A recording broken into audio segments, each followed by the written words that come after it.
In this video for day 4.7, we're going to be discussing how to factor a polynomial or a trinomial in this form, x squared plus bx plus c. B and c are going to be replaced with numbers. So basically what we're really doing here is we're doing the reverse FOIL. We're going backwards from something like this to separate it back into something like this. Okay, we're doing that undistributing process by going backwards. In class, at the end of class, we talked about some warm-up problems, and I had you guys use factoring out greatest common factor, and then use FOIL to come up with some answers here. And so these are the answers you should have gotten from doing that in class. And now we're going to go ahead and kind of take a look at what some of these things have in common. Okay, and so when I ask you the question, what do the answers on 4 through 6 have in common? We're looking at these. What I want you to see is that they always start with an x squared. Okay, that's one thing they have in common.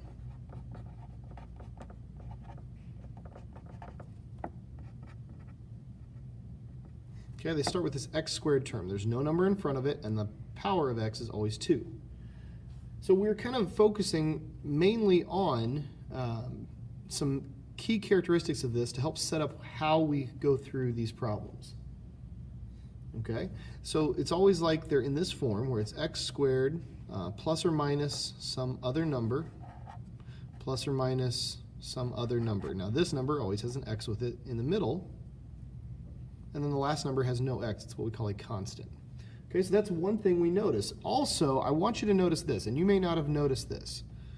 Okay, the last number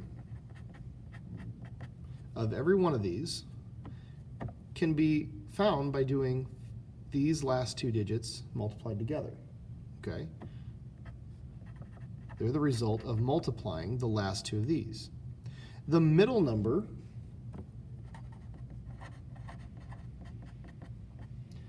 is always the result of adding these two numbers. Okay, we've done some problems in the past where I gave you a diagram like this, and I gave you two numbers, called 1a, 1b, I'll just use variables this time. And then I told you to multiply those two numbers to get the top number, and to add those two numbers to get the bottom number.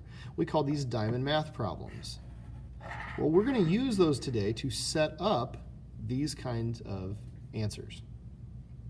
So we're going to take a look now at trinomials in standard form. This is what it means for a trinomial to be in standard form.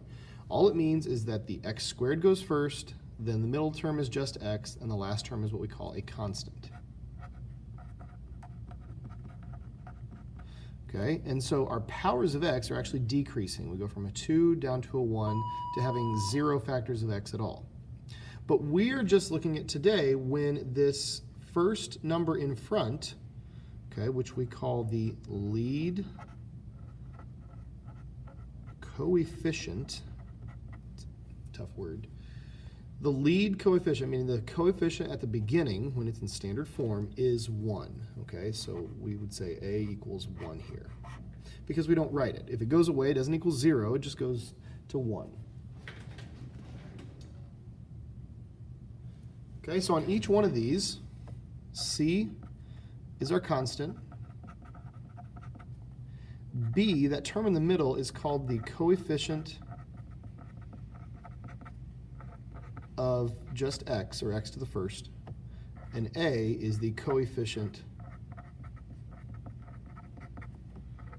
of your x squared, or we also call it the lead coefficient. So we're going to work through, I'm going to give you some examples on how to factor one of these back into a product of binomials. Okay? Now, I'm going to remind you of our process called FOIL. We've used this before. Most of you have at least heard this before and know what we're doing. But I want you to look at the first and last letters. First stands for first, meaning the first term here is always found by multiplying the first terms. Well, you should remember that in order for this first term to be n squared, that means n times n. So both of these first terms are your variable, which is another reason today we're starting off where that first number is just unwritten 1, because it makes this first part really easy. But then the last number is always the product of these last two. But you can't just find any two numbers that multiply to equal 81 in this case. We have to find the right two numbers, so we're going to use our diamond math setup. The last number, okay, the last number here, your constant C, always goes on top. And it's the result of multiplying your last two numbers. The bottom number is always this B in the middle. It's your middle term, and it is always the result of adding. So I'm going to fill in those numbers that I have for my diamond math problem. I'll come down here and make another one. The C value here is your 81, result of multiplying the two numbers I'm looking for. And your middle number here is 18. If everything's positive, you don't have to worry about writing any signs down, plus or minus. Because if these two are both positive, these two will both be positive. So now it's kind of a guess and check problem. I want to find all the numbers that multiply to equal 81 and see which ones add up to this number 18. So I usually make a list. So I start with 1 and 81, even if I know these two in no way could they add to equal 18. Then I try the next number I could divide 81 by. Well, I can't divide by a 2 because it's an odd number. So then I try the next one, 3. I can divide 81 by 3. 81 is 3 times 27. Then I keep going. I try 4. Well, I can't divide by 4 or any other even number because this is odd. So I can skip all the even numbers. Then I try 5. Doesn't end in a 5 or 0. Then I try 6, which is an even number, so I'm just going to skip that one like I said. I could try 7. I could try 81 divided by 7, and I don't just have that memorized, so I'll try my calculator. And when I put it in the calculator, it doesn't evenly divide by 7, so I'm not going to use 7. And then 8, that's even. So the next one I would try is 9. Now 81 divided by 9 is 9. That ends my list. Since these are both the same number, anything bigger than 9 would have to be one of these two numbers to evenly divide by 81. So these are the only pairs of numbers I can consider. Well, the two of these that add up to 18 are the two I'm going to use, 9 and 9. What that tells me is both of these next numbers need to be positive 9s. So I write plus 9 and plus 9, and that is my answer. And that's how we unfoil or we undistribute by factoring. So let's try another problem. We're going to skip down here to number 4. For number 4, we're using A instead of N, but that doesn't really change anything. But I'm going to go ahead and set this up that I know the first one of each parentheses is an A.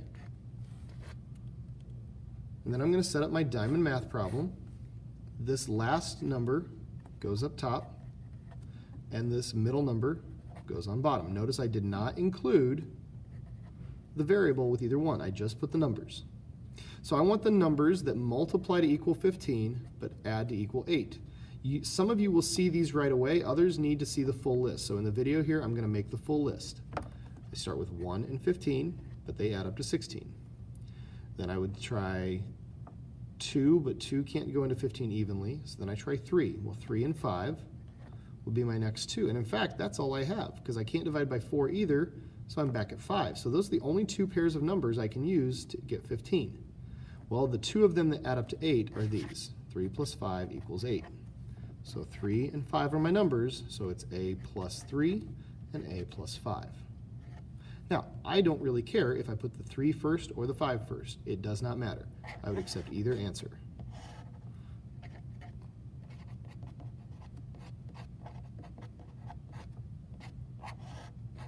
Either one, you don't have to write both. Okay, we're going to do some more practice with this in class. You've got a whole set of examples on the back, and we have another two that we didn't cover in the video. So we're going to do some more together in class, but this gives you at least a starting point for how to factor when we have x squared plus bx plus c.